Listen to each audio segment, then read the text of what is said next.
Today on the Top Loader Talks, I'll be discussing Nintendo controllers. So now let's go all the way back to the start and drop in with the NES controller. When I first saw it, I loved it because I love the colour scheme, I love the red, and I love the D-pad. I had no idea what a D-pad was. I didn't know it was even called a D-pad because I was used to a controller stick from a Commodore 64, which was very hard to use and it only had one button. And I was like, wow, this has got two buttons plus these other little buttons here next to it. What do they do? Start and select? I don't know. They must do something. They're on the controller. They must be doing something, right? You know what I'm saying? Oh yeah, sure. And I thought it was really fun. It looks fun. To see this controller looks very fun to me. It's inviting. It wants you to play games. It says, play games with me. That's what I'm saying when I see this controller. Play games with me because it looks so cool. It's very iconic now. It's very classic. And everybody loves the NES controller, don't they? The NES controller. Everybody loves the NES controller. Find me one person who doesn't like the NES controller, and we will tell them that they are wrong. No matter if I think they're right, it doesn't matter if they think they're right, because they're actually wrong. They just don't know they're wrong. But I'm going to tell them they're wrong because they actually are wrong. Well, they might be right about those sharp edges, though, because they really are sharp. They should come with warnings. Yeah, they should really warn you about that. With every controller that Nintendo bring out, I do find that they do try to do something different. Whether it's good or bad is a whole different story, but they do at least try something different. Sometimes it does work very well. In this case, it worked very well. As my thumbs dance along the D-pad right next to the buttons with rhythm and rhyme. When you think of D-pad, you think of NES. So when Nintendo brought out the D-pad, it really did change everything.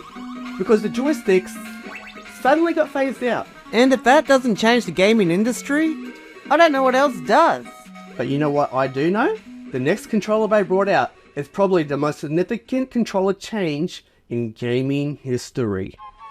Yes, that is my personal opinion, and I do not believe I am wrong. Because I'm rarely wrong anyway, but in this case I'm definitely not wrong, in my opinion. My opinion goes far. For me anyway, whether you want to believe me or not is a whole different story. Alright, let's move on to the next controller. Alright, here's the big one, here's the big change. The Super Nintendo controller. Now let's just wear this around like a medal, a badge of honor, whatever you want to call it. This is the controller that did it. This is the one that took us into the next generation of gaming back in 1990. Well, 1993 for me, because that's when I actually got my Super Nintendo. And what is the change, you say? Well, these little shoulder buttons right here. See that? See these shoulder buttons? Oh, I see it all from where I'm standing. No, you know what? Forget the shoulder buttons. It's actually got 6 buttons. This is the very first controller, I think, to have 6 buttons at least used efficiently because of this reason. See the diamond? The diamond formation. That's called the diamond formation if you didn't know. Two there, diamond formation. Try any other way. Try a square formation. It just doesn't feel right. It doesn't. Like, honestly, I'm not just saying that. I mean, just have a look at this. It's all awkward because when you're doing platformers, especially with Mario, you hold Y and you press B to jump. Now back then, the 2D platformers was a big thing, so back then that was very useful to have this diamond formation for your thumbs where they go. See where your thumb goes? It's very natural fitting for that. And I have no doubt that everybody has since forgotten this old relic, but not me. People my age remember where it comes from, but kids now, they're not going to know where it actually came from and how much of a big deal it was.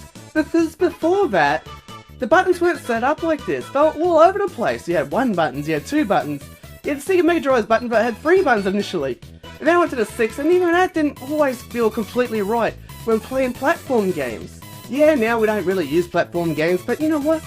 Having the 4 buttons there is perfect. The diamond formation there is perfect with the shoulder buttons, because they're right there. They are right there. When you got 6 buttons laid out, it's like, whoa, that's a lot of buttons there. Like, we're around pushing the buttons there. Well, actually, oh, where's the 3 button one? See, here's the 3 buttons. See, look. I love the Mega Drive controller. I do. I even love the 6 button controller. But let's face it, it's the Super Nintendo controller that really did change things that we're actually still using now. Even Sony seems to be adapting that magic formula.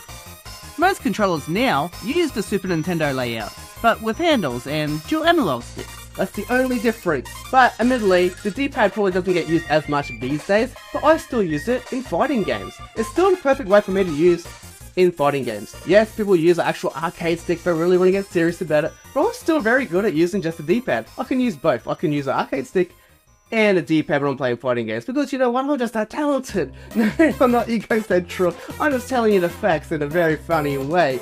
And you're going to take me really serious what I just said there, but really, I'm always joking, so don't always take me too seriously, okay? When I'm playing Mario Kart on my Nintendo Switch, I still use the D-pad, because it's very accurate. The dual analog sticks isn't quite as accurate with certain games. If you want pinpoint accuracy, the D-pad is good for that, because you can tap, tap, tap on the D-pad. With the analog sticks, it's kind of like Although the D-pad can get very uncomfortable after a long period of time compared to the analog stick. When you want pinpoint accuracy, you got to go back to the D-pad. We don't always use it in the games these days, but you know what, I still do, so that's what I'm going to go with. Besides, with all this modern retro coming out, these old tricks from this old pad seems to fit right in. I love the Super Nintendo controller, can you tell? And it's definitely my favourite controller of all time. And it definitely changed the industry so much that we're still using it today. The next controller is very divided down the middle in the community. Not with me, but most other people, for some reason. Why? Well, I'm going to let you know my opinions on it right now.